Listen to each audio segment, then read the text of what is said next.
दोस्तों, हिंदू धर्म में मकर संक्रांति का महत्व सभी संक्रांतियों में सबसे अधिक माना जाता है। साल में कुल 12 संक्रांतियां होती हैं। सूर्य किसी भी राशि में प्रवेश करते हैं तो उसे संक्रांति कहा जाता है। जब सूर्य मकर राशि में प्रवेश करते हैं तो इसे मकर संक्रांति कहा जाता है। मकर संक्रांति के दिन सूर्य देव की उपासना करने से बहुत ही ज्यादा शुभ फल प्राप्त होते हैं। साल भर सूर्यदेव की कृपा प्राप्त होती है और व्यक्ति के जीवन में बहुत ही महत्वपूर्ण बदलाव होते हैं। हर साल जनवरी के महीने में संक्रांति का त्योहार मनाया जाता है। इस वर्ष मकर संक्रांति का त्योहार 15 जनवरी सोमवार के दिन मनाया जाएगा। शनिदेव मकर और कुंभ राशि के स्वामी है। इसी कारण से यह माना जाता है कि इस दिन सूर्यदेव अपने पुत्र शनि से मिलने के लिए जाते हैं। इस पिता पुत्र के मिलन को मकर संक्रांति के त्योहार के नाम से मनाया जाता है। शनिदेव ने अपने पिता सूर्यदेव के स्वागत में बहुत ही महत्वपूर्ण वस्तुओं का प्रयोग किया था।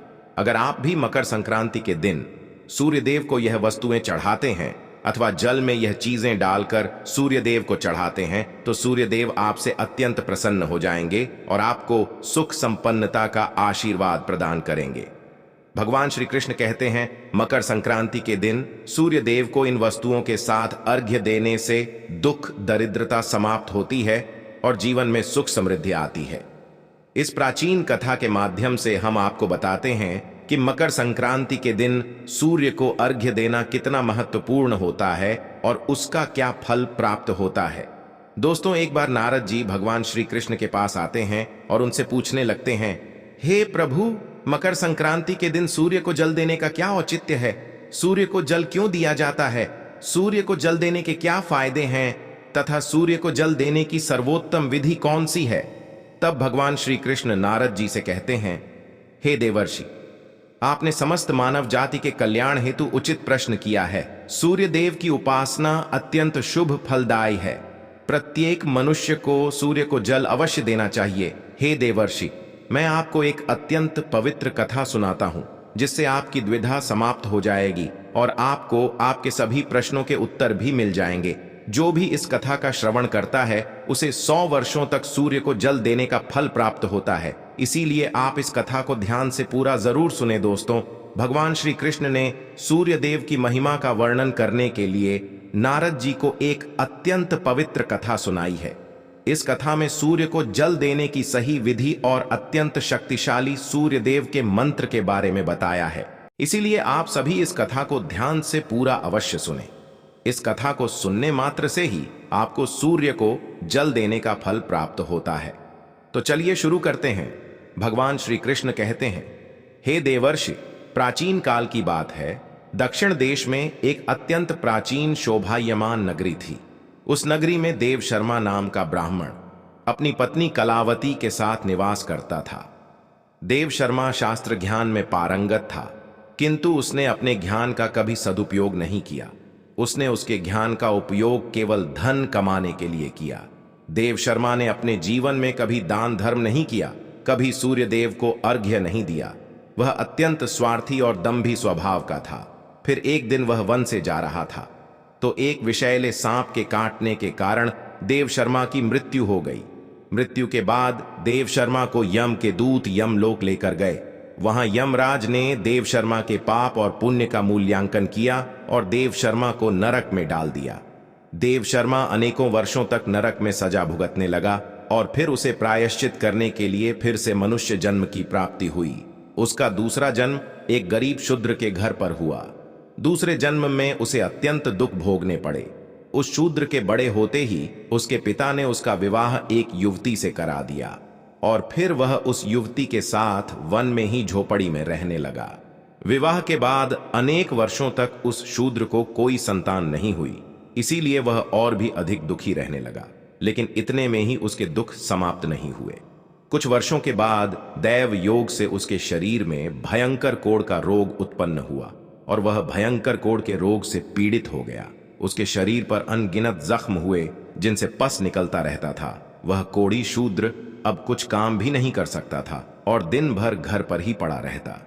उसकी पत्नी एक पतिव्रता नारी थी। उसने पति को कोढ़ होने के बाद भी उसका साथ नहीं छोड़ा और वह उसकी नित्य सेवा करती रहती थी। वह अपने पति को ही परमेश्वर मानकर उसकी पूजा करती थी, उसके लिए भोजन का प्रबंध करती थी, उसे स्नान करती थी। वह शूद्र अनेक बार मन ही मन सोचता रहता था कि किस जन्म के पाप के कारण उसे यह कोढ़ रोग हुआ। ऐसा सोचते हुए वह बहुत ही निराश और उदास रहने लगा। फिर एक दिन उसके द्वार पर एक साधु पधारे। उस कोढ़ी शूद्र की पत्नी ने उन साधु महात्मा की बड़ी सेवा की, जिससे प्रसन्न होकर उस साधु ने उस कोढ़ी की पत्नी को वर मांगने के लिए कहा। तो कोढ़ी की पत्नी ने कहा, हे महात्मा, मेरे लिए मेरे पति ही सर्वस्व हैं, वही मेरे स्वामी है। अतः आपसे विनती है कि मेरे पति का रोग दूर करें और उन्हें पहले के जैसा बना दे। इस पर उस साधु महात्मा ने कहा, हे देवी, यह रोग तुम्हारे पति को उसके पिछले जन्म के कर्मों के कारण प्राप्त हुआ है। यही विधि का विधान है, मैं इसमें हस्तक्षेप नहीं कर सकता। ईश्वर मनुष्य को उसके पाप कर्मों का दंड अवश्य देते हैं, कोई भी इससे चूक नहीं सकता, किंतु मैं तुम्हें इसका उपाय बता सकता हूं। इस रोग से बचने के लिए केवल एक ही उपाय है।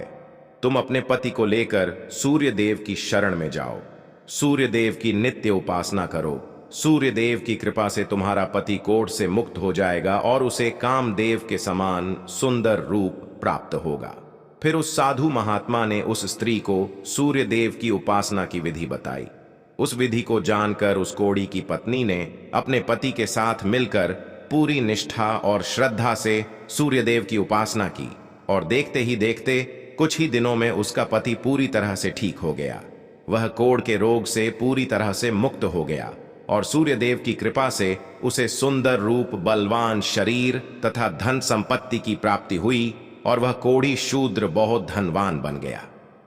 हे नारद, अब मैं तुम्हें सूर्यदेव को प्रसन्न करने की विधि और मंत्र के बारे में बताता हूं, जिसे करने से मनुष्य के सभी रोग नष्ट होते हैं, उसे उत्तम स्वास्थ्य और सुख समृद्धि की प्राप्ति होती है। रोज सूर्य देव को जल चढ़ाना एक ऐसा नियम है जो मनुष्य के जीवन में बहुत बड़ा बदलाव ला सकता है। सूर्य देव प्रकाश, सकारात्मकता, इंद्रिय संयम, ऊर्जा आदि के देवता हैं। सूर्य देव को मात्र जल चढ़ाने से सभी संकट दूर हो सकते हैं। हर समस्या का समाधान सूर्य को जल अर्पण करने से ही प्राप्त हो सकता है। सूर्य देवता की उपासना करने से आत्मा की शुद्धि होती है और मनोबल बढ़ता है। सूर्योदय के समय सूर्य की किरणों से वातावरण पवित्र और सकारात्मक बन जाता है। यदि प्रतिदिन सुबह स्नान करके सूर्य देवता को मंत्रों का उच्चारण करते हुए जल चढ़ाते हैं तो इसके कई फायदे होंगे।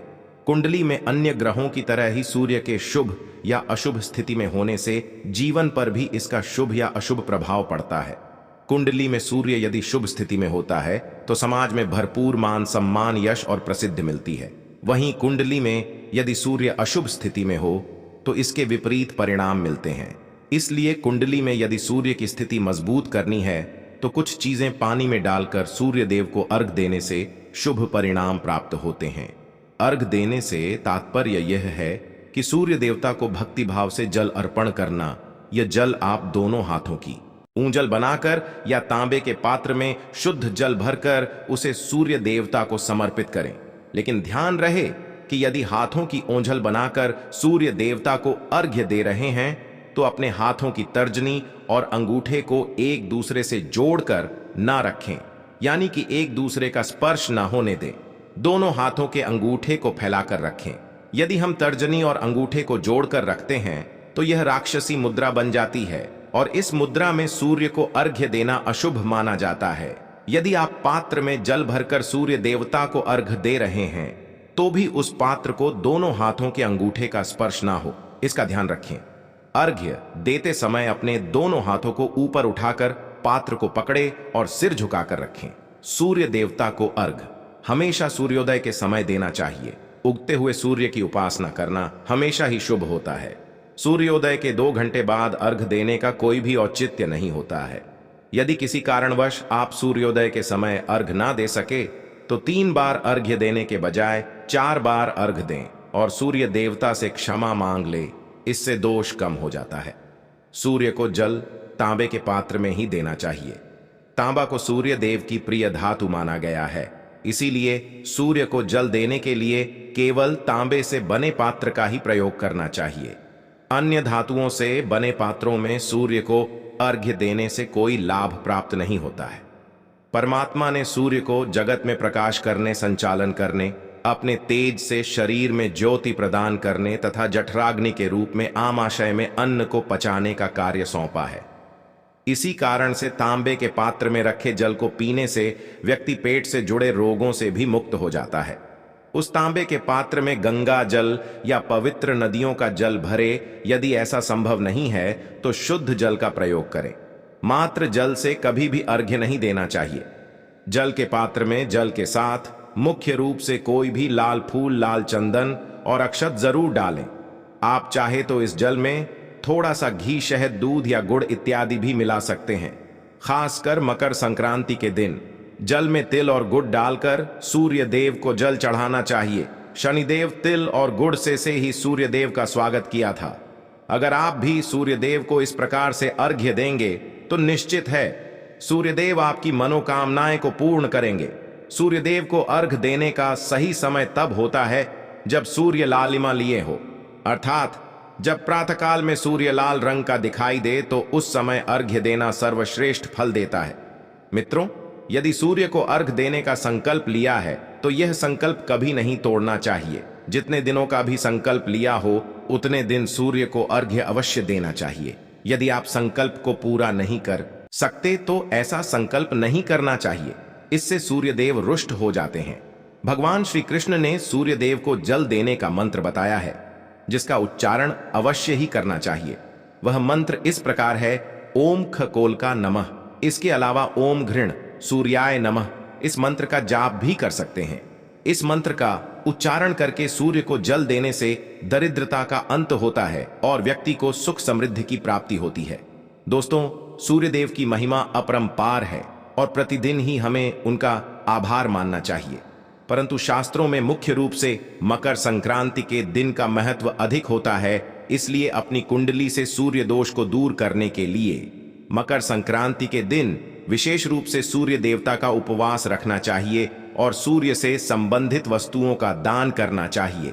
सूर्य देव से संबंधित वस्तुएं हैं तांबा, गेहूं, गुड़, चंदन तथा पीले रंग के वस्त्र आदि। इन वस्तुओं का मकर संक्रांति के दिन दान करने से व्यक्ति के सभी दुखों का अंत होता है। यदि व्यक्ति बीमार है अथवा घर में सूतक है या अन्य कोई समस्या है जिसके कारण वह सूर्य देव को अर्घ्य नहीं दे पा रहे हैं, तो इसके लिए शास्त्रों में मानस पूजा का प्रावधान किया गया है। यानी कि मनुष्य अपने मन में ही सूर्य देव को अर्घ्य दे सकते हैं। सूर्योदय पूर्व दिशा से होता है और यदि किसी कारणवश सूर्य देवता दिखाई नहीं दे रहे हैं तो आप उनका मन ही मन स्मरण करके पूर्व दिशा की ओर मुख करके उन्हें अर्घ दे सकते हैं। लेकिन कभी भी सूर्य को अर्घ देने का संकल्प ना छोड़े। तो दोस्तों, इस प्रकार से आप भी सूर्य देव को अर्घ्य देकर सूर्य देव की कृपा प्राप्त करें। आपको यह कथा कैसी लगी कमेंट करके जरूर बताएं। जानकारी अच्छी लगी तो वीडियो को लाइक जरूर करें। कमेंट में जय सूर्य देव और जय श्री कृष्ण जरूर लिखें। साथ ही चैनल को सब्सक्राइब करें। आप सभी का धन्यवाद।